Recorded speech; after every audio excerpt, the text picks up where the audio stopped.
ஆண்டவரே, இந்த நாட்களுக்கு பிற்பாடு உங்களை பார்ப்பதிலே நான் மிகவும் சந்தோஷம் அடைகிறேன்.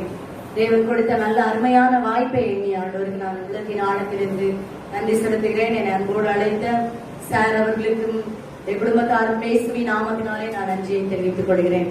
ஒரு பாடலை பாடி நாம் ஆண்டவருடைய வார்த்தைகளை ஆசைப்படுகிறேன். தெரிஞ்சவங்க என்னோட சேர்ந்து பாருங்க.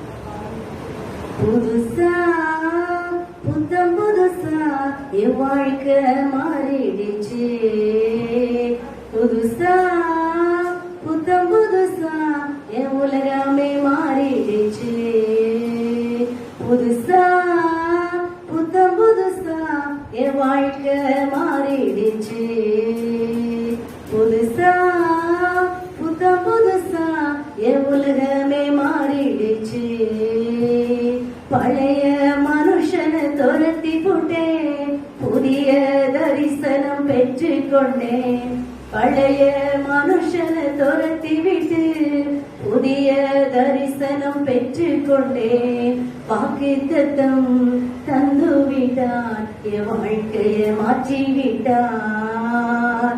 வார்த்தையால சொன்னதெல்லாம் என் கண்களால் காண செய்தான். புதுசா புத்தம் புதுசா என் வாழ்க்கை மாறிடுச்சு, புதுசா புத்தம் புதுசா என் உலகமே மாறிடுச்சு.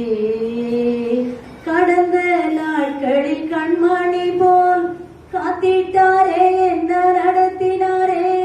கடந்த நாட்களில் கண்மணி போல் காத்திட்டாரே, என்ன நடத்தினாரே. புதிய நாளுக்குள்ள என் கால பதிய வச்சார், புதிய தரிசனத்தை என் வாழ்வில் தந்தாரையா. வாக்குத்தத்தம் தந்து விட்டார், என் வாழ்க்கைய மாற்றி விட்டார். வார்த்தையால சொன்னதெல்லாம் என் கண்களால் காண செய்தார். புதுசா புத்தம் புதுசா என் வாழ்க்கை மாறிடுச்சு, புதுசா புத்தம் புதுசா என் உலகமே மாறிடுச்சு. வெட்கப்பட்ட இடங்களிலே தூக்கினாரே, என்ன உயர்த்தினாரே. வெட்கப்பட்ட இடங்களிலே தூக்கினாரே, என்ன உயர்த்தினாரே. எதிரின் கண்கள் முன்ன விருந்தொன்று வச்சாரையா, என் தலைய எண்ணெயால அபிஷேகம் செய்தாரையா. வாக்குத்தத்தம் தந்து விட்டார், என் வாழ்க்கைய உயர்த்தி விட்டார். வார்த்தையால சொன்னதெல்லாம் என் கண்களால் காண செய்தார். புதுசா புத்தம் புதுசா என் வாழ்க்கை மாறிடுச்சு, புதுசா புத்தம் புதுசா என் உலகமே மாறிடுச்சு. தலைகளை தாண்டி அவருடைய பாதத்திலே ஒரு விசை நான் ஜெபிக்க போகிறோம். கண்மணி போல பாதுகாத்து வழி நடத்தி வந்த ஆண்டவர், எந்த தீங்கும் நம்மளை அணுகாமல் பாதுகாத்து வந்த ஆண்டவர், ஒரு புதிய தரிசனத்தை நம்முடைய வாழ்க்கையிலே தந்த ஆண்டவர், புதிய நாளுக்குள்ள புதிய மாதங்களுக்குள்ள கர்த்தர் நம்மளை நடத்தி வந்த தெய்வம். இன்னும் சொல்ல வேண்டும் என்றால், வெட்கப்பட்ட இடங்களிலே நம்முடைய தலையை உயர்த்தின ஆண்டவர் எவ்வளவாய் நம்மளை நடத்தினாரே. நம்முடைய தலையெல்லாம் சத்துருக்களுக்கு முன்பதாக எண்ணெயால் அபிஷேகம் பண்ணுகிற ஆண்டவர், விருந்தொன்றை வைக்கிற ஆண்டவர், வாழ்க்கையே புதிதாக மாற்றுகிற ஆண்டவர் இந்த நாளிலும் கடந்து வந்திருக்கிறார். என்னோடு பேசும் என்று சொல்லி நம்ம கேட்க போகிறோம். ஆண்டவர் பேசும் பொழுது அது நமக்கு மிகப்பெரிய ஆறுதல். ஆண்டவர் பேசும் பொழுது நம்முடைய ஆவிலே ஒரு விடுதலை. தேவனாய கர்த்தர் நம்மளோடு கூட இடைப்படும் பொழுது ஒரு மிகப்பெரிய ரட்சிப்பு நமக்கு உண்டாயிருக்கு. யாரும் அனுபவித்திராத ஒரு தெய்வீக சமாதானத்தையும் சந்தோஷத்தையும் கர்த்தர் நம்மை களவில்லாமல் தந்திருக்கிறார். உள்ளத்தின் ஆழத்திலிருந்து ஆண்டவருக்கு நன்றி செலுத்துவோமா? என்னோடு இப்பொழுதும் பேசும் அப்பா. உடைய வார்த்தைக்காய் நாங்கள் காத்திருக்கிறோம் ஆண்டவரே. பேசும் நாங்கள் கேட்கட்டும் அப்பா. சிலுவைக்கு பின்னதாக நான் மறைந்து கொள்கிறேன் அப்பா. உங்களோடு கூட இடைபடுகிறாங்க. இயேசுவின் மூலம் செபிக்கிறோம் நல்ல பிதாவே, ஆமென். சத்தமா ஒரு ஹல்லேலூயா சொல்லலாமா? ஹல்லேலூயா. இந்த நாளிலும் உங்களோடு கூட ஆண்டவருடைய வார்த்தையை பகிர்ந்து கொள்ளலாம். தலைப்பு பரலோக ராஜ்யத்தை குறித்து நான் உங்களோடு கூட பேச ஆசைப்படுகிறேன். ஒருவேளை நாங்கெல்லாம் இந்த இடத்துல நம்ம கூடி வந்திருக்கிறது என்ன, எதுக்காக வந்திருக்கிறோம் அப்படின்னா, இந்த உலகத்துல நம்ம வாழ்றோம், சந்தோஷமா இருக்கிறோம், மறித்த பிற்பாடு நமக்கு ஒரு வாழ்வு உண்டு அப்படிங்கிற நம்பிக்கையில இருக்கிறோம். அப்படித்தானே? ஆமாவா இல்லையா? கண்டிப்பா. அதனாலதான் எவ்வளவு கஷ்டங்கள் வந்தாலும், எவ்வளவு உபத்திரங்கள் வந்தாலும் நம்ம ஆண்டவரை ஆராதித்துக் கொண்டே இருக்கிறோம். கொஞ்ச நாள் இந்த பாடுகள், கொஞ்ச நாட்கள் இந்த உபத்திரவங்கள் தான். ஆனால் நாள் ஒன்று வரும், அந்த பரலோக ராஜ்யம் நாம் செல்ல வேண்டும் என்பதற்காக நம்ம எல்லாம் அந்த பூமியிலே பிரயாசங்களை பட்டுக் கொண்டிருக்கிறோம். ஆண்டவராகிய இயேசு கிறிஸ்து ஒரு முறை தன்னுடைய வீட்டை விட்டு கடலோர பகுதிக்கு அவர் சென்று கொண்டிருந்தார். நம்ம அடிக்கடி நம்ம சுவிசேஷ பகுதியிலே வாசிக்கிறோம், மலை பிரசங்கத்தை குறித்து அதிகமாக கேள்விப்பட்டிருக்கிறோம். இந்த பகுதியிலே அவருடைய சீஷர்களும் அவரோடு கூட சென்றிருக்கிறார்கள். மத்திய எழுதின சுவிசேஷம் 13ஆம் அதிகாரத்தை நம்ம எல்லாரும் எடுத்துக் கொள்வோம். அடிக்கடி நாம் வாசித்த பகுதிதான், நாம் தியானித்த பகுதிதான்.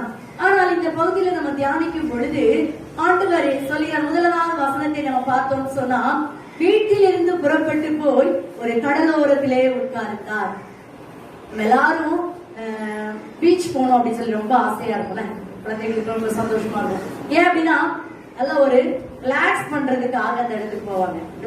நம்ம எல்லாரும் போகக்கூடிய இடம் தான். அதே போல ஆண்டவராகிய இயேசு கிறிஸ்து ஒரு முறை கடலோர பகுதியிலே உட்கார்ந்து இருக்கும் பொழுது, அவர் போனால் அவருக்கு பிற்பாடு ஒரு கூட்ட ஜனங்கள் வந்து கொண்டே இருக்கிறார்கள். ஹல்லேலூயா. ஏன் அப்படின்னா அவருக்கு ஒரு ஸ்பெஷல் இருந்து கொண்டே இருந்தது. அவர் பேசும் பொழுது வார்த்தையில என்ன இருந்துச்சு? வல்லமை இருந்தது. அவருடைய வார்த்தையில எப்படி இருந்துச்சு? ஒரு அற்புதம் இருந்ததை ஜனங்கள் பார்த்து கொண்டிருந்தார்கள். அதனாலதான் அவர் தனியா போனா கூட அவரை விடுவதற்கு யாரும் விட மாட்டாங்க. இன்றைக்கு நமக்கு பிடிச்சவங்க கூட அப்படிதான் இல்லையா? அவங்க எங்கேயாவது தனியா போனா அவங்க எங்க இருக்காங்க பார்த்து பேசி அவங்களோட கூட என்ன செய்வோம்? நம்ம நேரத்தை செலவிடுவதற்கு விரும்புவோம். இதே போல இயேசு கிறிஸ்துக்கு பின்னால ஜனங்கள் எல்லாரும் போனாங்க. அப்ப ஆண்டவர் நினைக்கிறாரு, எல்லாரும் வந்துட்டாங்க, என்ன செய்யக்கூடாது? சும்மா அனுப்பக்கூடாது. வசனங்களை சொல்ல வேண்டும் என்பதுதான் இயேசுவின் ஒரு குறிக்கோளாக இருந்தது என்று சொல்லி நம்ம பார்க்க முடியும். அவர் அநேக விஷயங்களை குறித்து அவரோடு கூட ஜனங்களோடு கூட பேசிக் கொண்டிருந்தார். இதுல பேசும் பொழுது நல்ல ஒரு ஊமையை ஆண்டவர் கற்றுக் கொடுத்தார். எல்லாருக்கும் தெரிந்த பகுதி தான். சண்டே ஸ்கூல் பிள்ளைங்களுக்கு கூட கேட்ட அந்த கதை என்ன சொல்லிடுவாங்க. விதைக்கிறவன் என்ன செய்யறான்? ஒருவன் விதைக்க புறப்படுகிறான். இப்படி புறப்படும் பொழுது விதைகள் விதைக்க போகும்போது எல்லா விதையும் நல்ல நிலத்துல என்ன செய்யாது? விழாது. அதே போல எல்லா விதையும் வழியருவி என்ன செய்யாது? விழாது. அதே போல எல்லா விதைகளும் கற்பாறைகளில் என்ன செய்யாது? விழாது. முட்களில் நிறைந்த இடத்துல விழாது. ஒவ்வொரு பல தரப்பட்ட இடங்களிலே அந்த விதைகள் விழுவதை இயேசு கிறிஸ்து சொல்லிக் கொண்டிருக்கிறார். இப்படி சொல்லும் பொழுது ஆண்டவர் கடைசி அதுல 8ஆம் வசனத்துல 9ஆம் வசனத்துல வாசிக்கிறோம், கேட்கிறதற்கு காதுள்ளவன் கேட்க கடவன் என்று சொல்லுகிறார். ஒருவேளை இன்றைக்கு ஆண்டவர் அந்த நிலத்தை இருதயத்திற்கு ஒப்பிட்டு சொல்லுகிறதை நாம் பார்க்கிறோம். இன்றைக்கு அநேக வார்த்தைகளை நாம் கேட்டுக்கொண்டிருக்கிறோம்.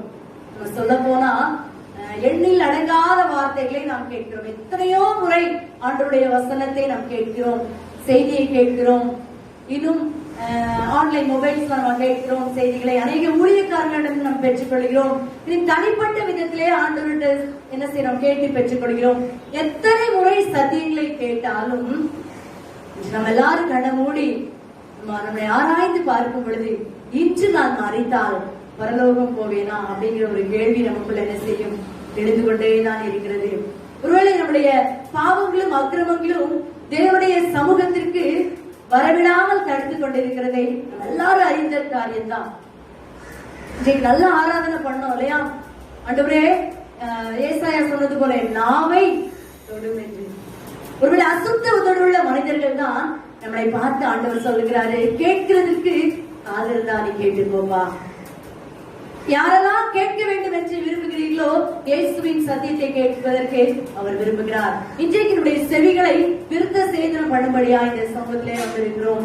முதலாவது காரியத்தை நாம் பார்ப்போம் என்று சொன்னால், இருதயத்தை ஆண்டவர் கழுவ விரும்புகிறார். நம்முடைய வேதம் சொல்லுகிறது, நம்முடைய இருதயமே திருக்குள்ளதும் மகா கேடுள்ளதுமாய் இருக்கிறது, அதை அறியத்தக்கவன் யார் என்று சொல்லி நம்ம பார்க்கிறோம். நீங்களும் நான் இன்றைக்கு வெளிப்பிரகாரமாக மிகவும் அழகாக இருக்கிறோம். ஆலயத்திற்கு வரும் பொழுது நல்ல ஆண்டவரை ஆராதிக்கிறோம். ஆனால் நம்முடைய இருதயம் எப்படி என்று தனிப்பட்ட வாழ்க்கையில நாம் யோசித்து பார்த்தோம் என்று சொன்னால் நமக்கும் ஆண்டவருக்கும் தெளிவாக தெரியும். ஒருவேளை ஆண்டவருடைய வார்த்தையை நாம் கேட்கக்கூடிய ஜனங்களாக நாம் எப்படிப்பட்ட நிலத்திலே நாம் வாழ்ந்து கொண்டிருக்கிறோம். ஆண்டவர் நம்ம ஒவ்வொருவற்றையும் எதிர்பார்க்கிறது ஒரு நல்ல நிலத்திலே விதைக்கப்பட்ட விதையாக மாற வேண்டும் என்று ஆண்டவர் விரும்புகிறார். அதே பகுதியை நாம் வாசித்தோம். மத்தேயு 13ஆம் அதிகாரம் 24 முதல் 30 வசனத்தை குறித்து நாம் தியானிக்க இருக்கிறோம். இதுல என்ன அப்படின்னா, ஆண்டவர் பரலோக ராஜ்யத்தை குறித்து ஒரு சம்பவத்தை அவர் சொல்லுகிறார். தன் நிலத்தில் நல்ல விதையை விதைத்த ஒரு மனுஷனுக்கு ஒப்பாய் இருக்கிறது அந்த பரலோக ராஜ்யம் என்று சொல்லி வேதத்திலே நம்ம தேடி பார்த்தோம் என்று சொன்னால், பரலோக ராஜ்யத்தை ஆண்டவராகிய இயேசு கிறிஸ்து பல விதங்களிலே ஒப்பிட்டு சொல்லுகிறார் இல்லையா? கடுகு விதைக்கு ஒப்பிட்டு சொல்கிறார், நல்ல நிலத்தில் விழுந்த விதைக்கு ஒப்பாய் மனுஷனுக்கு ஒப்பாய் என்று சொல்கிறார், புளித்த மாவுக்கு ஒப்பாய் இருக்கிறது என்று சொல்கிறார். இன்னும் சொன்னா கடலிலே வலையை போட்ட அந்த வலைக்கு ஒப்பாய் இருக்கிறது என்று சொல்லி ஆண்டவர் சொல்கிறார். இப்படி பல விதத்திலே ஆண்டவர் ஒப்பிட்டு சொல்கிறார். இன்றைக்கு ஒரே ஒரு சம்பவத்தை குறித்து நாம் தியானிக்க இருக்கிறோம். என்ன அப்படின்னா, இந்த பரலோக ராஜ்யம் தன் நிலத்தில் நல்ல விதை விதைத்த மனுஷனுக்கு ஒப்பாய் இருக்கிறது என்று சொல்லி இந்த இடத்திலே நம்ம பார்க்கிறோம். ஒருவேளை இன்றைக்கு நீங்களும் நானும் நம்முடைய நிலங்களிலே நாம் விதைகளை விதைக்கிறோம். உலக பிரகாரமாக நம்முடைய தோட்டங்களில் என்ன செய்யறோம் அப்படின்னா, நல்லா கொத்தி அதற்கு நல்ல எருக்கள் எல்லாம் போட்டு நல்ல தரமான விதைகளை நம்ம என்ன செய்யறோம், பார்த்து அதை விதைக்கிறோம். அப்படி விதைக்கும் பொழுது தண்ணீர் எல்லாம் விடுகிறோம். நாள் வரும் பொழுது அந்த விளைச்சல், அந்த செடி நன்றாக முளைத்தால் நம்முடைய இருதயத்துக்கு எப்படி இருக்கும், மிகப்பெரிய ஒரு சந்தோஷம் இருக்கு இல்லையா? ஆனா நம்ம நினைத்தபடி இல்லை அப்படின்னு சொன்னா நம்முடைய அறியாத ஒரு வேதனை நமக்குள்ள வருகிறது. இன்றைக்கு ஆண்டவரும் நம்மை பார்த்து அப்படிதான் பார்க்கிறார். நல்ல வசனத்தை கொடுத்து, நல்ல பாடல்களை கொடுத்து, நல்ல ஆராதனையை கொடுத்து, நல்ல ஒரு திருச்சபைகளை கொடுத்து, நல்ல ஒரு ஐக்கியத்தை கொடுத்து, ஒரு நல்ல ஜெப குழுக்களை கொடுத்து கர்த்தர் நம்மளை நடத்தி வருகிறார். எப்படியாவது மனிதனோ மனுஷியோ ஒரு நல்ல விதத்திலே நல்ல விதையை அவர் முளைத்து வர வேண்டும் என்று ஆண்டவர் விரும்புகிறார். சோ இன்றைக்கு அடுத்ததாக நம்ம பார்க்கிறோம் அப்படின்னு சொன்னா 25ஆம் வசனத்தை நம்ம வாசிக்கும் பொழுது, மனுஷர் நித்திரை பண்ணுகையில் அவருடைய சத்துரு வந்து கோதுமைக்குள் களைகளை விதைத்து விட்டு போனான். ஒரு நல்ல தரமான விதையை ஆண்டவர் இந்த இடத்துல எடுத்து விதைக்க ஆரம்பிக்கிறார்.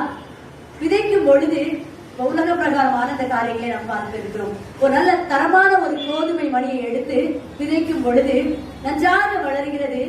அதோடு கூட களைகளும் என்ன செய்கிறது, வருகிறது. ஒருவேளை நாம் பார்த்தோம் என்று சொன்னால், தரையிலே நம்ம நல்லா தோண்டி பார்த்தோம் அப்படின்னா அங்க எங்க களையான விதைகள் இருக்கிறதா நமக்கு தெரியாது. அப்படிதானே? தெரியுமா தெரியாது? எல்லாம் விவசாய குடும்பத்துல இருந்தவங்க தான், விவசாயம் பண்ணக்கூடியவங்க தான். அந்த களைக்குரிய விதைகள் எங்கேயாவது இருக்குன்னு சொல்லி அந்த நேரத்துல நம்ம பார்க்க முடியுமா? முடியாது. அது ரொம்ப கஷ்டம். ஆனா இதுல பார்த்தோம் அப்படின்னா தண்ணி விடும் பொழுது அந்த கோதுமை மணி மறித்து நல்லா செழித்து வரும் பொழுது அதோடு கூட என்ன வருகிறது, களையும் வருகிறது. நம்ம யோசித்து பார்ப்போம், நல்ல விதையை தான் நம்ம வாங்கணும், நல்ல கடையில போய் தான் வாங்கணும். ஆனா அது கூட என்னது வருது, முளைச்சு களைகள் வருது. எப்படி வந்தது? இதெல்லாம் நமக்கு தெரியாத விஷயம். சோ இன்றைக்கு கர்த்தர் நமக்கு சொல்றது என்ன அப்படின்னா, கர்த்தர் நமக்கும் நம்மளையும் ஒரு நல்ல விதையாய் வைத்திருக்கிறார். நல்லா நம்ம வாங்க இறைமையா தீர்க்கதரிசில சொன்னது போல, தாயின் கருவிலே உருவாவதற்கு முன்னதாகவே என்ன செய்தார், நம்மளெல்லாம் உருவாக்கி. எப்படி உருவாக்கினார்?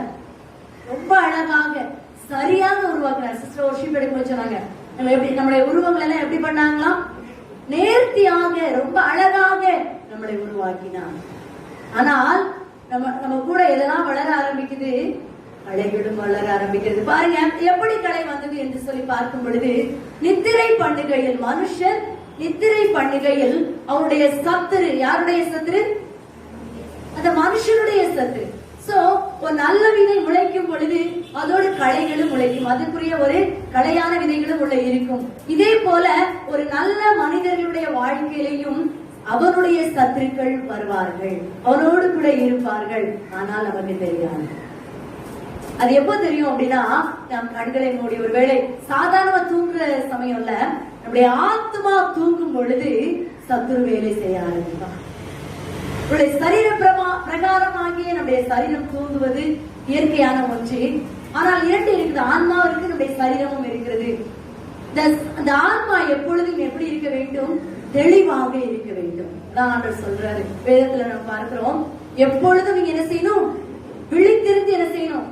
ஜெபிக்கணும். அப்படி விழித்திருந்து ஜெபிக்கணும்னா எப்படி? கண்ணை திறந்து விடிய விடிய ஒரு டீ போட்டு வச்சு காஃபி குடிச்சிட்டே ஜெபம் பண்ணணுமா? இல்லையா? சோ நன்றாக ஜெபிக்கக்கூடிய ஒரு மனிதனுக்கு ஆவிலே ஒரு தெளிவை நாம் பார்க்க முடியும். அப்படிதானே? எத்தனை பேர் அதை நம்புறீங்க? அல்லேலூயா. சோ இப்ப சார் சாட்சி சொன்னாங்க இல்லையா? சோ எத்தனையோ சம்பவங்களை இன்றைக்கு நம்ம கேட்கிறோம், எத்தனையோ சம்பவங்களை இன்னைக்கு நம்ம பார்க்கிறோம். நேற்று இருந்தவர்கள் இன்றைக்கு இல்ல. அவங்க சொன்னாங்க, ஆண்டவர் கிருபை வைக்கிறதுனால இன்றைக்கு கர்த்தர் அவருக்கு ஜீவனை கொடுத்திருக்கிறார். அல்லேலூயா. ஒருவேளை நன்றாக ஜெபிக்க முடியாத ஜெபிக்கிற பிள்ளைகள் கூட இன்றைக்கு உலகத்தை விட்டு கடந்து சென்றிருக்கிறார்கள். ஆனால் கர்த்தர் அவருடைய தெளிவை கொடுத்திருக்கிறார். பாருங்க, இரவு நேரங்களில் ஜெபிப்பதற்காக எழுதி உட்காரும் பொழுது இல்லையா, ஒருவேளை இரவு நேரங்களில் எத்தனை பேர் ஜெபிக்கிறீங்கன்னு தெரியல, அந்த மிட் நைட் டைம் ஜெபிக்கும் பொழுது இப்படிப்பட்ட சம்பவங்கள் நடக்கிறது. ஒருவேளை தன்னுடைய ஆத்மாவை, தன்னுடைய சரீரத்தையும் அவர்கள் காப்பாற்றிக் கொண்டார்கள், தன்னுடைய ஆத்மாவை என்ன செய்தாங்க? அவங்க காப்பாற்றிக் கொண்டாங்க. ஒருவேளை நம்முடைய ஆத்மா அறிவில்லாமல் இருப்பது நல்லது அல்ல அப்படின்னு சொல்லி வேதத்துல நம்ம பார்க்கிறோம். நம்ம ஆவில ஒரு தெளிவு வரும் பொழுது சத்துரு நம்முடைய வாழ்க்கையில வருவதை நாம் உணர முடியும். அல்லேலூயா. சத்தமா சொல்லுங்க, ஹல்லேலூயா. இதுக்காக இன்னொருத்தர் நமக்கு ஜெபம் பண்ணி உன் வாழ்க்கையில எப்படிலாம் இருக்கும் அப்படின்னு சொல்லணும் அவசியமே இல்லை. சோ நன்றாக நம்ம ஜெபிக்கக்கூடிய ஒரு மனுஷியோ மனிதர்களோ யாரா இருந்தாலும் கர்த்தர் ஒரு தெளிவை கொடுப்பார். சத்துரு வருவதை நமக்கு காட்டுவார். ஹல்லேலூயா. ஆனா சத்துரு பாருங்க, மனுஷன் நித்திரை பண்ணுகையில் மாத்திரம் அந்த சத்துரு வருவான். அவனுடைய சத்துரு வந்து களைகளை விதைக்கிறது நம்ம என்ன செய்யலாம் பார்க்கலாம். பாருங்க, களைகளை விதைக்கிறது இன்றைக்கு அநேக மனிதர்களுக்கு தெரியாமல் போய்விட்டது. ஆனால் ஆவிலே தெளிவா இருக்கிறவங்களுக்கு தெரியும். நம்ம ஷைன் பண்ணும் பொழுது, நாம் உயரும் பொழுது, நம்முடைய சபைகள் விருத்தியாகும் பொழுது, நம்முடைய ஐக்கியம் பலப்படும் பொழுது ஏதோ ஒன்று நடப்பதை அவர்கள் ஆவில உணர்ந்துட்டே இருப்பாங்க. ஹல்லேலூயா.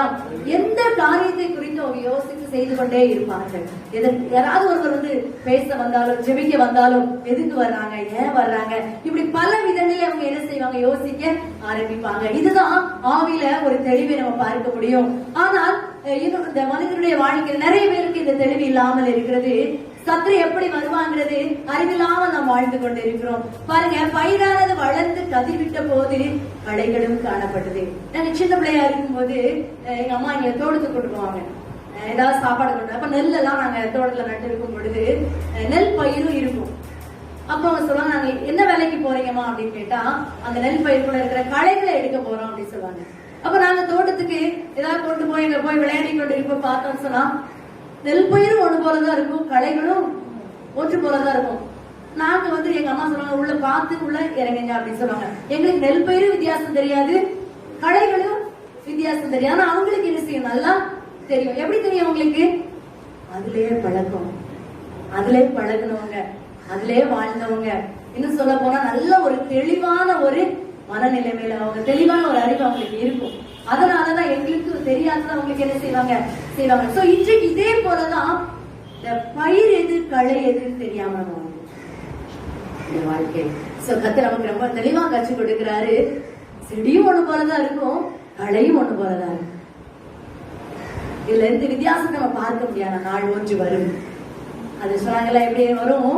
அந்த களைகளை கதிர் விடும் பொழுது தெரிஞ்சிடும் எது உண்மையான கதிர், எது பொய்யான கதிர் இல்லையா? அல்லேலூயா. சோ அந்த நாள் வரை நம்ம என்ன செய்யணும்? அதே இருக்கும்போது தெளிவாக அதுவும் ஞானமா நம்ம என்ன செய்யணும்? கவனித்துக் கொண்டு இருக்க வேண்டும். பாருங்க, அந்த சத்துரு வந்து அந்த வீட்டு எஜமானுடைய வேலைக்காரர் வந்து அவர்கிட்ட கேட்கிறாரு, ஆண்டவரே, நீர் நிலத்தில் நல்ல விதையை தானே விதைத்தீங்க, அது ஏன் இப்படி களை வந்துச்சு? அது எப்படி களை வந்துச்சு? உங்க கையில இருந்தது வேற நல்ல விதை தான் போட்டீங்க, ஆனா எப்படி இந்த களை வந்துச்சு அப்படி சொல்லும் பொழுது சொல்றாரு, இதை யார் செய்யறாரு? சத்துரு உண்டாக்குனார். இதை யார் உண்டாக்குனது? ஒவ்வொரு மனுஷனுக்கும் ஒவ்வொரு சத்துருக்கள் உண்டு, அவனுடைய சத்துருக்கள் உண்டு. அதுக்காக நமக்கு எல்லாரும் நல்லவங்க அப்படின்னு சொல்ல முடியாது. மனுஷங்களை நான் சத்ருன்னு சொல்ல வரல. வேதம் நமக்கு அழகாக சொல்லுகிறது, சத்ருவானவன் யாருன்னா பிசாசானவன். ஆதியாகமத்துல நம்ம வாசித்தோம்னு சொன்னா, முதல் 2ஆம் அதிகாரத்துல ஆதாமும் ஏவாளையும் ஆண்டவர் அழகாக படைத்தார். எப்படி படைச்சாரா? தன்னுடைய சாயலின்படி என்ன செய்தார்? உண்டாக்கினார். ஆதாம எப்படி படைச்சாரா? ரொம்ப அழகாக மண்ணை எடுத்து ஜீவ சுவாசத்தை ஊதி என்ன செய்தார்? உண்டாக்கினார். அவனுக்கு ஒரு துணையை உண்டாக்கணும்னு சொல்லி ஆண்டவர் ரொம்ப ஆசைப்பட்டு சந்தோஷமா மனுஷன் வாழணும், ஆதாம் வாழணும்னு சொல்லி அவனுடைய விழா எலும்பை எடுத்து ஒரு மனுஷன் என்ன செய்தாரு? உருவாக்கினார். உருவாக்கின பிறகு 2 பேரையும் அதை ஒரு ஏதேன் தோட்டத்துல வைத்து ரொம்ப அழகாக என்ன செய்தாரு? உருவாக்கி அந்த இடத்துல வாழ வைத்தார் இல்லையா? வாழ வைத்த பிறகு அந்த தோட்டத்துல ஒரே ஒரு மரத்தை வச்சாரு. நடுசுல நிறைய விருட்சங்கள் இருந்தது, ஆனால் நன்மை தீமை அறியத்தக்க ஒரே ஒரு மரம் மட்டும் என்ன செய்தது? அந்த இடத்துல இருந்துச்சு. சொன்னாரு ஆண்டவரே, பாரு எல்லாத்தையும் நீங்க சாப்பிடலாம், ஆனா எதை மட்டும் சாப்பிடக்கூடாது? நடுசுல இருக்க மரத்தை. ஏன் அதை மட்டும் சொன்னாருன்னா, அது எப்படிப்பட்ட மரம்? நன்மை தீமை அறியத்தக்க விருட்சம். அப்போ அவங்க எல்லாரும் அவங்க ரொம்ப கேர் பண்ணல. கொஞ்ச நாள் ஆச்சு, நல்லா ஜாலியா இருந்தாங்க, சந்தோஷமா இருந்தாங்க. ஆனா அந்த பிசாசு போய் அந்த ஏவாளுக்குள்ள போய் வஞ்சிக்க ஆரம்பிக்குது. இது நன்மை தீமை அறியத்தக்க மரம் இல்ல, இத நீ சாப்பிட்டா என்ன ஆகலாம்? தேவர்களை போல ஆகலாம். என்ன சொல்ல ஆரம்பித்தது? வஞ்சிக்க ஆரம்பித்தது. ஆண்டவர் நமக்கு வாக்குத்தத்தத்தை கொடுத்தார். உன்னை நான் இப்படிலாம் பயன்படுத்துவேன், உன்னை இப்படிலாம் உன்னை ஆசீர்வதிப்பேன், உன்னை தாயின் கருவில நான் தூக்கி எடுத்தேன், எனக்காக வாழணும். ஆனா நிறைய பேர் சொல்லுவாங்க, நீ வேதத்தை படிக்கிறதுனால உனக்கு என்ன லாபம்? எல்லாவற்றையும் இழந்துட்டு தானே இருக்கிற. இப்படிப்பட்ட தவறான செய்திகளை நீங்க என்ன செய்வீங்க? கேள்விப்படுவீங்க. எத்தனை முறை நீங்க ஆலயத்துக்கு போயிருக்கீங்க, எத்தனை வருஷமா நீங்க போயிருக்கீங்க, எத்தனை வருஷமா இந்த இடத்துல ஆராதனை நடந்திருக்கீங்க, உங்களுக்கு மட்டும் பிரச்சனை ஆண்டவர் கொடுத்திருக்காருல்ல அப்படின்னு சொல்லுவாங்க. நம்ம யோசித்து பார்ப்போம். ஒண்ணு, ஆண்டவர் கொடுத்த வார்த்தையை நாம் கேட்டு அதன்படி நடந்தால் அதெல்லாம் நம்ம ஓவர்கம் பண்ணி வந்துருவோம், அதெல்லாம் விட்டுட்டு வந்துருவோம். ஆண்டவர் சொன்ன வாக்குத்தத்தத்தை மட்டும் பிடித்தால் நம்முடைய வாழ்க்கையை வித்தியாசத்தை பார்க்க முடியும். ஆனால் இப்படி சத்துரு சொல்லக்கூடிய வார்த்தைகள் எப்படி இப்படி ஏவாளை வஞ்சித்ததோ அதே போல நம்மளை குறித்து நம்மகிட்ட வந்து அநேக பேர் பேசக்கூடிய வார்த்தைகளை நாம் வார்த்தைகளுக்கு செவி கொடுத்தோம் என்று சொன்னால் கர்த்தர் நம்மளை குறித்து வைத்த திட்டங்கள் குறிக்கப்படும். அல்லேலூயா. எத்தனை பேர் சொல்றீங்க அல்லேலூயா? எத்தனை பேர் அனுபவிச்சிருக்கீங்க தெரியல. ஆனா நான் சொல்றேன், நிறைய முறை மனசோர்வடைந்தது உண்டு. பகலெல்லாம் நல்லா ஊழியத்துக்கு போயிட்டு வந்துருவோம், நல்லா ஃப்ரெண்ட்ஸ் கூட இருந்துருவோம். இரவு நேரம் அழும்பொழுது, தனியாக இருக்கும் பொழுது எனக்குள்ளே வரும், உனக்கு ஏன் இந்த ஊழியம், உனக்கு ஏன் இப்படி அலையணும், நல்லா ஜாலியா இருக்கலாம், நல்லா ஃப்ரெண்ட்ஸ் கூட இருக்கலாம், நல்லா சம்பளம் வாங்குறீங்க, எல்லாம் சுத்தலாம். சத்து கொடுப்பான். ஆனால் யோசித்து பார்க்கும் பொழுது யோசித்து பார்ப்பேன், ஏன் நம்ம இவ்வளவு கஷ்டப்பட்டு ஊழியம் பண்ணணும், பைக்ல இவ்வளவு தூரம் ஏன் போகணும்? ஒன்றே ஆண்டவர் சொன்ன வார்த்தையை நான் அடிக்கடி யோசித்து பார்த்தேன். ஆண்டவர் என்னோடு கூட பேசின வாக்குத்தத்தங்களை சொல்ல ஆரம்பித்தேன். கொஞ்ச கால பாடுகள், இது நிரந்தரம் கிடையாது. இன்றைக்கு மறித்தால் நம்ம எங்க போனோம்? பரலோகத்துக்கு போன இந்த எண்ணத்தை ஆண்டவர் நமக்கு என்ன செய்வார்? கொடுத்துக்கொண்டே இருப்பார். ஒரு செகண்ட் தான் கண்ணமூடி செபிக்கும் பொழுது, ஆண்டவரே இப்படிப்பட்ட வார்த்தைகளை என்ன செய்ய, என்ன விட்டு எடுத்து போடும், உமக்காக நான் என்ன செய்யணும்? வாழணும். கொஞ்ச கால வாழ்க்கை சுவாமி, கொஞ்ச கால ஆசைக்காக இன்னும் 1000 வருஷ அரசாட்சியில வாழ போறேன், அந்த நாளை நான் என்ன செய்யக்கூடாது? விட்டு கொடுத்துடக்கூடாது அப்படி சொல்லி ஆண்டவர் பேசுற வார்த்தைகளை நமக்குள்ள எடுக்கும் பொழுது இந்த சத்ருல இருந்து நம்ம என்ன செய்யலாம்? ஜெயம் கொள்ள முடியும். பாருங்க, இந்த ஆதாமும் ஏவாளும், ஏவாள் சொன்ன வார்த்தைக்கு ஆதாம் செவி கொடுத்து அந்த பழத்தை என்ன செஞ்சாங்க? சாப்பிட்டாங்க. ஆண்டவர் சொன்னாரு, இது நன்மை தீமை அறியத்தக்க விருட்சம், நீ செய்யாத, இதை சாப்பிடாத, நீ சாப்பிட்டனா சாகவே சாவாய். ஆனா பிசாசு என்ன சொன்னாரு? உன் கண்கள் திறக்கப்படும், நீ யார மாதிரி மாறிடுவ? தேவர்களை போல மாறிடுவ. இப்ப இவங்களுக்கு ஆசை வந்துட்டு ஆண்டவர் சொன்ன வார்த்தையை மறந்துட்டு சத்துரு சொன்ன வார்த்தைக்கு என்ன செய்ய ஆரம்பிச்சாங்க? செவி கொடுக்க ஆரம்பிச்சாங்க. செவி கொடுத்ததுனால கிடைச்ச பனிஷ்மெண்ட் என்ன? கடைசியில அவங்க என்ன தோட்டத்தை விட்டு என்ன செஞ்சுட்டாங்க? விலக்கப்பட்டாங்க. கானான் போச்சு. ஒரு ஏதேன் தோட்டம், எப்படி தோட்டம்? ரொம்ப அழகான தோட்டம். அந்த தோட்டத்தை ஆண்டவரே என்ன செஞ்சாரு? உருவாக்கினார். ஆனா ஆண்டவர் படைத்த அந்த தோட்டத்துல அவங்களால என்ன செய்ய முடியல? வாழ முடியல. அவங்களால அதை என்ன செய்ய முடியல? ருசி அனுபவிக்க முடியல. ஒரே ஒரு காரியத்தை தான் செஞ்சாங்க, ஒரு பழத்தை பறிச்சு சாப்பிட்டாங்க. இந்த சத்துரு பாருங்க எவ்வளவு வஞ்சிக்கிறவனா இருக்கிறான். இன்றைக்கு நம்முடைய வாழ்க்கையிலே சத்துரு இப்படிப்பட்ட காரியங்களை கொண்டு வருகிறதை நம்ம பார்க்கிறோம். இந்த கருமையான கர்த்தருடைய பிள்ளைகளே, ஆண்டவருக்கு நமக்கு அருமையான வார்த்தை நம்ம சொல்றது என்ன அப்படின்னா, நாம் நித்திரை பண்ணும் பொழுது இந்த சத்துரு வர ஆரம்பிக்கிறான். இந்த கண்கள் மறைக்கப்படும் பொழுது இந்த சத்துரு வர ஆரம்பிக்கிறான். நீங்களும் நானும் ஆவியில நம்ம எப்படிப்பட்டவங்களா இருக்கணும்? அனலுள்ளவர்களா இருக்கும் பொழுது கர்த்தர் நம்மளை என்ன செய்வார்? அந்த சத்துருவிட்ட இருந்து ஜெயத்தை கர்த்தர் நமக்கு தருகிற ஆண்டவராக இருக்கிறார். ஹல்லேலூயா. பாருங்க, அந்த கோதுமையை என்ன செய்யறாங்க? வளர விடுறாங்க. களையும் வளர விட்டு களைய பறிக்கிறாங்க. சோ நல்ல பயிராக நாம் வளரும் பொழுது அது களைகள் இருந்தாலும் அந்த பயிர் செழித்து வளரும். நாள் ஒன்று வரும் மறுவடைக்காக காத்திருக்கும் பொழுது அந்த வேலைக்காரர்கள் எல்லாம் மறுக்கும் பொழுது களையை எங்க பறிச்சு போடுறாங்க? அக்கினியில சுட்டரிப்பாங்க. ஹல்லேலூயா, ஹல்லேலூயா. இந்த பாவங்கள் நமக்கு எதிராக இருக்கிற சூழ்நிலைகள் எல்லாம் என்ன செய்ய? அக்கினியில அவிழ்ச்சு போயிடும். நாம் நிலைத்து நிற்கும் பொழுது ஆண்டவருக்காய் நாம் பிரகாசிக்க முடியும். ஹல்லேலூயா. பரலோக ராஜ்யத்திற்கு நாம் செல்லும் பொழுது செல்ல முடியும். வேதம் சொல்லுகிறது, முடிவு பரியந்தம் நிலைத்திருப்பவனே ரட்சிக்கப்படுவான். ஒருவேளை கடந்த 5-6 மாதங்களாக நாம் ஆலயத்துக்கு வர முடியவில்லை, ஆண்டவரை ஆராதிக்க முடியவில்லை. ஆனாலும் நம்முடைய ஜெபம் குறைந்ததா? இல்ல, கூடிக்கொண்டேதான். ஏன்? நம்மளால சும்மா இருக்க முடியாது. எந்த சூழ்நிலைகள் வந்தாலும் என்ன செய்ய முடியாது? நம்மளால ஆண்டவரை ஆராதிக்காம இருக்கவே முடியாது. ஏன் அப்படின்னா கர்த்தர் நமக்குள்ள இருக்கிறார். ஹல்லேலூயா.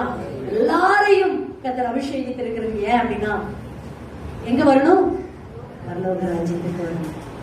இருக்கிற யாரா இருந்தாலும், சிறுவர்களா இருக்கலாம், வாலிபர்களா இருக்கலாம், பெரியவர்களா இருக்கலாம், யாரையும் ஆண்டவர் பரலோகத்துக்கு வர வேண்டாம் என்று அவர் நினைக்கவில்லை. மிஸ் பண்றதுக்கு அவர் விரும்பல.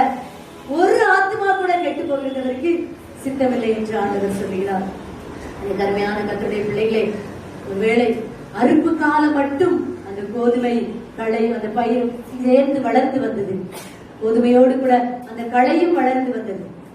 கடைசி நாள் ஒன்று வந்தது. அந்த அறுவடையின் காலத்திற்குள்ளே அந்த ரெண்டும் பார்க்கும் பொழுது, ரெண்டு பயிர்களையும் பார்க்கும் பொழுது அந்த கோதுமை அந்த களஞ்சியத்தில் சேர்க்க ஆரம்பித்தார். எத்தனை பேர் கோதுமையாய் மாறுவதற்கு நீங்கள் ஆசைப்படுகிறீர்கள்? நிறைய நேரம் நம்ம என்ன செய்யறோம்? களையாக இருக்கிறோம், போலியாக இருக்கிறோம், பயிரை போன்று நடித்துக் கொண்டு இருக்கிறோம். வாழ்க்கையிலே ஆண்டுடைய சமூகத்திலே, அப்பா இந்த வாழ்க்கை எனக்கு வேண்டாம் சுவாமி, சத்துரு விதைக்கிற இந்த வார்த்தைகள், இந்த வாழ்க்கை எனக்கு வேண்டாம் ஆண்டவரே, ஒரு நல்ல ஒரு கோதுமை மணியாக இந்த உலகத்திலே நான் வாழ வேண்டும்.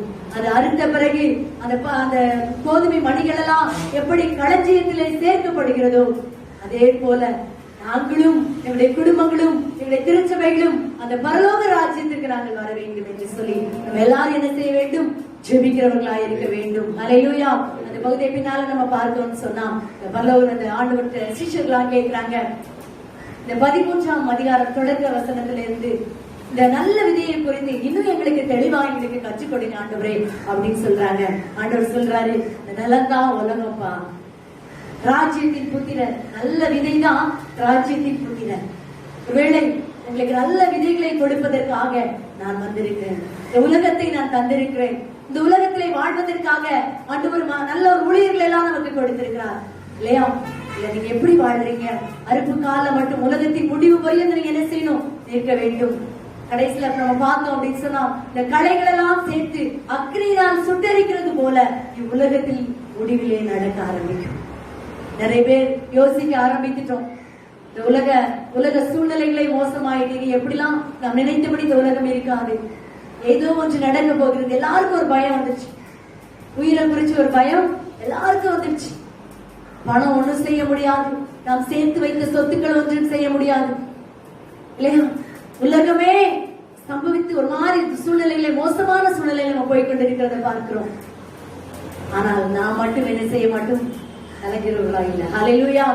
எப்படினாலும் நம்ம வாழ்ந்துருவோம், கர்த்தர் நம்மை நடத்தி விடுவார். ஆனால் கடைசியாக ஒரு நாள் வரும், நம்ம எல்லாரும் பரலோகத்துக்கு போக போறோம் அப்படின்னு சொல்லி.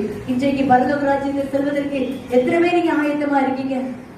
வசனத்தை கேட்கிறோம்.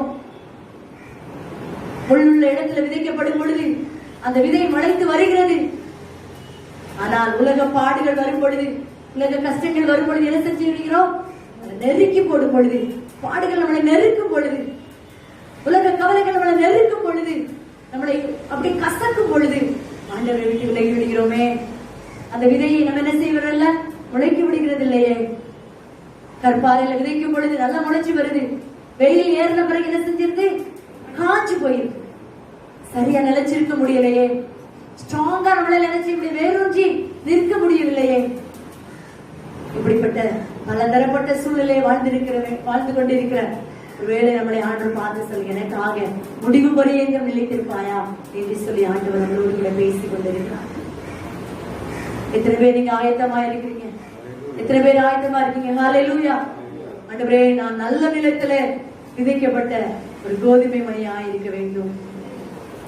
ஒரு நல்ல நிலத்திலே விதைக்கப்பட்ட ஒரு குடும்பமாய் நாங்கள் இருக்க வேண்டும். ஒருவர் பரலோகத்திற்கு சென்று விட்டு ஒருவர் என்ன செய்யக்கூடாது? இந்த நரகத்துக்கு என்ன செஞ்சிடக்கூடாது, போயிடக்கூடாது. பரலோகத்தை குறித்து நமக்கு நல்லா கேள்விப்பட்டிருக்கோம். அங்க என்ன இருக்கும்? சந்தோஷம் இருக்கும், சமாதானம் இருக்கும். 1000 வருஷ அரசாட்சியில நம்ம எல்லாம் என்ன செய்யலாம்? ரொம்ப சந்தோஷமா வாழலாம். அதே போல அந்த பரலோக ராஜ்யம் நமக்கு கிடைக்கவில்லை என்று சொன்னார் எப்படி இருக்கணும் சொல்லி யோசித்து பாருங்க. யோசித்து கூட பார்க்க முடியாத ஒரு நிலைமை, கண்ணீர் வடிக்கக்கூடிய ஒரு நிலைமை. நரகம் நமக்கு முன்பதாக வைக்கப்பட்டிருக்கிறது. பாதாளம் நமக்கு முன்பதாக வைக்கப்பட்டிருக்கிறது. நாம் எதற்கு செல்ல ஆயத்தப்படுகிறோம்? இன்றைக்கு அநேக தரிசனங்களை பார்க்கிறார்கள். சிறு பிள்ளைகள் கூட இன்றைக்கு தரிசனங்களை பார்க்கிறார்கள். பரலோகத்தை குறித்தும் பாதாளத்தை குறித்தும் எல்லாருக்கும் தெரியும் பாதாளம் எப்படி இருக்கும் என்று சொல்லி. அதே அதுல பார்க்கிறோம் சொன்னா 42ஆம் வசனம், அவர்களை அக்கினி சூளையிலே போடுவார்கள், அங்கே அழுகையும் பற்கடிப்பும் உண்டாயிருக்கும். ஆங்கில வேதாகமத்திலே பார்த்தோம்னு சொன்னா இந்த பற்கடிப்பு அப்படின்னு சொன்னா அங்க வலி இருந்து கொண்டே இருக்கும், வேதனை இருந்து கொண்டே இருக்கும், நிரந்தரமான வேதனை. அதை எடுத்து பார்க்கும்போது ரொம்ப வித்தியாசமா இருந்த இந்த பகுதியை தியானிக்கும் பொழுது அங்க எப்படி இருக்குமா? அந்த அக்கினி சூளையில அக்கினி அவியாது, புழு சாவாது. அந்த வேதனை 24 மணி நேரமும் வேதனையை அனுபவித்துக் கொண்டே இருக்க வேண்டும். நாம் எங்கு செல்ல ஆயத்தமாக இருக்கிறோம்? இல்ல பரலோக ராஜ்யத்திற்கா, இல்ல பாதாளத்திற்கா? கர்த்தர் நமக்கெல்லாம் ஜீவனை மீண்டும் நமக்கு கையில திருப்பி கொடுத்திருக்கிறார். ஏன் அப்படின்னா, இன்னும் ஒரு முறை நான் வாய்ப்பு தருகிறேன், இன்னும் ஒரு முறை நான் தருணம் தருகிறேன். பரலோக ராஜ்யத்திற்கு என் கூட வருவாயா? என் கூட வாழ்வாயா? அங்கு வந்தால் அங்க எப்படி இருக்கும்? நல்ல சந்தோஷமா இருக்கலாம். அங்க வலியே கிடையாது, வேதனையே கிடையாது. இன்றைக்கு அப்படிப்பட்ட இடத்துக்கு செல்வதற்காக கர்த்தர் உங்களையும் என்னையும் அழைக்கிறார். ஒருவேளை உலகத்தின் பாடுகள் நம்மளை நெருக்கலாம், பிரச்சனைகள் நமக்கு தொந்தரவு கொடுக்கலாம், அழுகையை கொடுக்கலாம், உபத்திரவங்களை கொடுக்கலாம், சத்துரு நமக்கு வலையை விரிக்கலாம். எல்லா வலைகளையும் கிழித்து பரலோக ராஜ்யத்துக்கு நாம் செல்ல வேண்டும். ஹல்லேலூயா. அப்படி நாம் இருக்கிற இடத்துல எழுப்பி நின்று அவருடைய சமூகத்திலே நம்ம எல்லாரும் சேர்ந்து ஜெபிக்க போகிறோம். ஆண்டவரே, அந்த ஒரு சம்பவத்தை எங்களுக்கு கற்றுக் கொடுத்தீரப்பா. நாங்கள் தூங்கும் பொழுது சத்துரு எங்களிலே அநேக களைகளை விதைத்திருக்கிறது நாங்கப்பா. இன்றைக்கு நிறைய பேருக்கு தெரியல இது சத்துரு விதைத்த விதைதானா என்று சொல்லி. நம்முடைய சமூகத்திலே நம்மை தாழ்த்தி ஒப்பு கொடுப்போமா? ஏசப்பா, என்னை ஒரு விஷயம் சமூகத்தை நான் ஒப்பு கொடுத்து ஜெபிக்கிறேன். சமூகத்திலே நான் வந்திருக்கிறேன் அப்பா.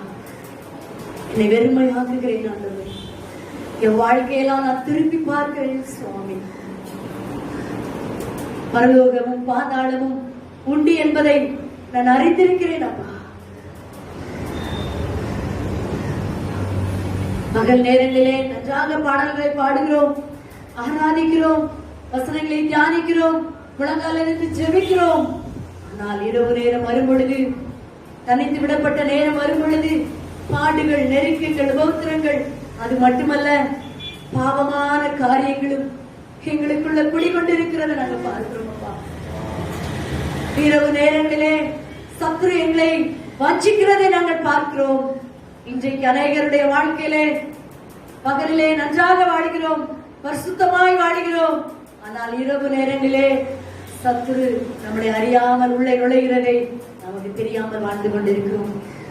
பல தரப்பட்ட பல சூழ்நிலைகளில் இருந்து, சூழ்நிலைகள் மூலமாக சத்துரு வருவதை நாம் பார்க்கிறோம். கருமையான கர்த்தருடைய பிள்ளைகளே, சத்துருக்கு இடம் கொடாமல் இருக்க வேண்டும், பிசாசுக்கு இடம் கொடாமல் இருக்க வேண்டும். தேவகுமாரனாகிய இயேசு கிறிஸ்துவுக்கு நாம் இடம் கொடுக்கிறவர்களாக இருக்கும் பொழுது அந்த பரலோக ராஜ்யம் நமக்கு சொந்தமாய் மாறும், சொந்த வீடாய் மாறும். எத்தனை பேர் அந்த பரலோகம் செல்வதற்கு ஆயத்தமாய் இருக்கிறீங்க? வலது கரத்தை உயர்த்தி ஆண்டவருடைய சமூகத்திலே சொல்லுவோமா? அப்பா, எத்தனையோ ஊழியங்களை நாங்க செஞ்சிருக்கோம்ப்பா, எத்தனையோ மணி நேரங்கள் முழங்காலிலே நின்றிருக்கிறோம். ஒரு சின்ன பாவம் வரும் பொழுது, ஒரு சின்ன பாவம் வந்து இதெல்லாம் எங்களுக்கு எடுத்து விடுகிறது. ஒரு சின்ன களை வந்து நல்ல பயிரையும் தடிக்க விடாமல் பண்ணுகிறது. அன்று சொல்லுவோமா? வைராக்கியமா நம்ம சொல்ல போறோம், வைராக்கியமா சொல்ல போறோம். மக்காய் நாங்கள் வாழ போறோம், மக்காய் பாடுகளை நாங்கள் சகிக்க போறோம் சுவாமி, உமக்காய் உபத்திரவங்களை நாங்கள் அனுபவிக்க போகிறோம் சுவாமி. என்ன வந்தாலும் ஏது வந்தாலும் ஆண்டவரே எங்களுக்கு அந்த சிலுவை போதும் என்று சொல்லி இந்த இடத்திலே நாங்கள் வந்திருக்கிறோம் அப்பா.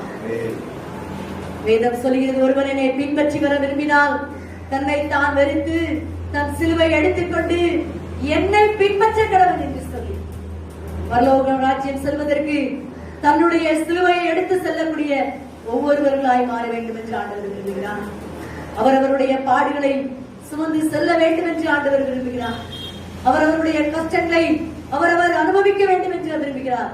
ஆண்டவர்கிட்ட சொல்ல போற, ஆண்டவரே இதெல்லாம் தாங்குவதற்கு எனக்கு பலன் தாரும், இதை தாங்குவதற்கு எனக்கு பலன் தாரும் என்று சொல்லி கரங்களை உயர்த்தி சொல்றீங்களா? வலது கரத்தை உயர்த்தி பாடுகள் வேண்டாம் என்று சொல்ல வேண்டாம், உபத்திரவங்கள் வேண்டாம் என்று சொல்ல வேண்டாம். ஆண்டவரே, அந்த பரலோக ராஜ்யம் வருவதற்கு இந்த பாடுகளை தாங்க எனக்கு பலன் தாரும் சுவாமி, இந்த உபத்திரவங்களை தாங்க எனக்கு பலன் தாரும் அப்பா. நாங்கள் முடிவு பரியந்த உமக்காய் நிலைத்திருக்க வேண்டும் சுவாமி, முடிவு பரியந்த உமக்காய் நாங்கள் நிலைத்திருக்க வேண்டும் சுவாமி. இதப்படி செய்ய போறதற்காய் ஸ்தோத்திரம் அப்பா. இங்கு வந்திருக்கிற ஒவ்வொரு பிள்ளைகளையும் கர்த்தர் எப்படியாய் நிலைத்திருக்க பண்ணுகிறதற்காய் ஸ்தோத்திரம் சுவாமி. எல்லாரையும் ஃபாதர் சொன்னது போல பூலோகத்துல பார்க்க எல்லாரையும் நான் பரலோகத்துல பார்க்க வேண்டும் என்று அப்பா, இந்த பரலோகத்திற்கு பங்குள்ளவர்களாய் எங்களை மாற்றும், எங்களை மாற்றும், எங்களை ஒப்பு கொடுக்கிறோம் அப்பா, எங்களை தாழ்த்துக்கிறோம் சுவாமி. எங்களை வெறுமையாக துதிக்கலாம், எல்லாவற்றையும் நாங்கள் உமக்கு செலுத்துகிறோம் அப்பா. மீதியான வேலை முழுவதும் எங்களோடு கூட வா, எங்களை ஆசீர்வதி. இயேசுவின் மூலம் ஜெபிக்கிறோம் நல்ல பிதாவே.